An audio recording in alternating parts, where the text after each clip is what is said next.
je vous salue tous, j'espère que vous allez bien. Moi, je vais bien par la grâce divine. Je suis très contente de vous retrouver encore une fois de plus et je vous remercie de nous suivre de partout. Et aujourd'hui, j'ai encore une histoire très intéressante à vous raconter. Seulement, je vous demande une faveur, si pas deux. La première, restez tuned. Et la seconde, c'est de like, de share et de souscrire, car c'est avec votre contribution, avec votre engagement qu'on va aller de l'avant.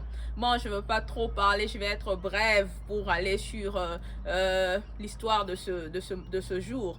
Ok, je vais parler sur la santé maternelle. D'abord, j'ai une question. Quand une femme en Afrique est enceinte, tout le monde veut qu'elle tombe, qu'elle accouche par voie normale.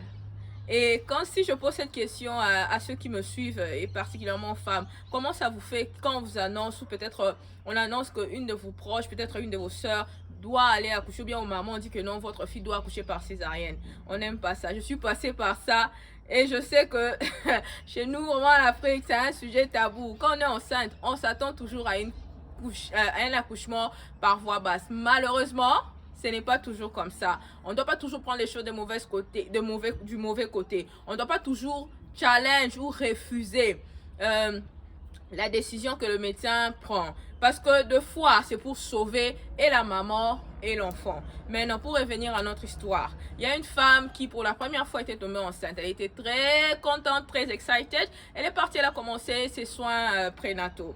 Quand elle suivait les soins prénataux, le médecin lui a conseillé que non, vu la façon dont la situation s'est présentée, elle devait passer par voie haute.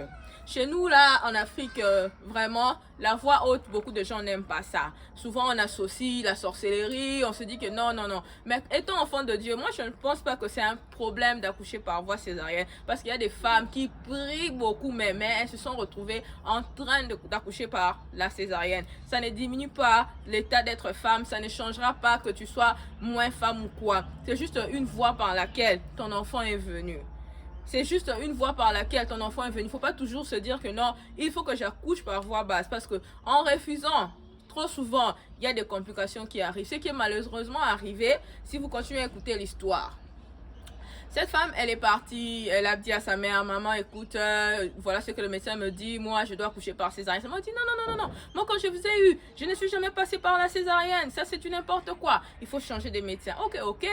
Pour couper l'histoire courte, le jour j'y arriva, elle devait aller s'accoucher. Ils sont allés dans un petit centre de santé.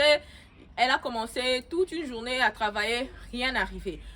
Le deuxième jour, jusqu'au soir, rien n'arrivait. Et comme on sait en médecine, on dit que le soleil ne doit pas se coucher deux fois sur une femme qui est en travail. Alors il fallait passer par la table. Elle n'était toujours pas d'accord. On lui a dit, maman, c'est pour sauver ta vie et la vie de l'enfant. Finalement, elle n'a pas eu le choix. Elle a cédé. Malheureusement, ces centres de santé là aussi n'avaient pas tous les équipements. Ils ont dit seulement qu'ils vont faire la césarienne parce qu'il était déjà tard. Ils ont dit qu'ils vont seulement faire la césarienne. Le médecin avait sous-estimé le cas. Quand elle est montée sur table, ça s'est compliqué. Elle a commencé à beaucoup saigner et c'était vraiment la catastrophe totale. Dans les centres de santé, il n'y avait même pas de sang comme c'était un petit centre de santé. Et voilà. Ça s'est mal terminé pour la femme. Ce qui est tellement triste, mais ça pouvait être éviter si cette femme-là, elle avait pris au sérieux ce que le médecin lui avait dit. Et aussi pour les médecins, quand vous êtes dans des petits centres de santé, c'est vrai, il y a de ces femmes qui viennent, qui s'accouchent normalement, mais il ne faut pas toujours sous-estimer. On nous a toujours dit qu'en médecine, un cas peut être bien maintenant là et dans quelques minutes, ça se complique. C'est pourquoi c'est toujours important d'avoir un backup plein.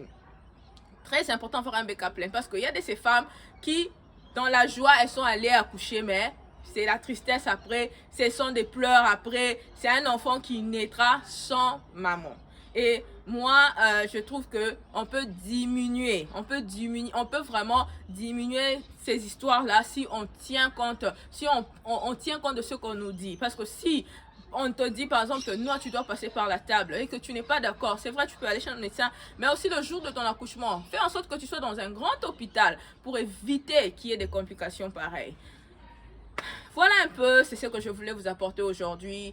Bref, c'est qu'on doit prendre au sérieux la santé maternelle. aussi simple que ce soit pour certaines femmes, ça peut aussi être complexe et mal finir pour certaines.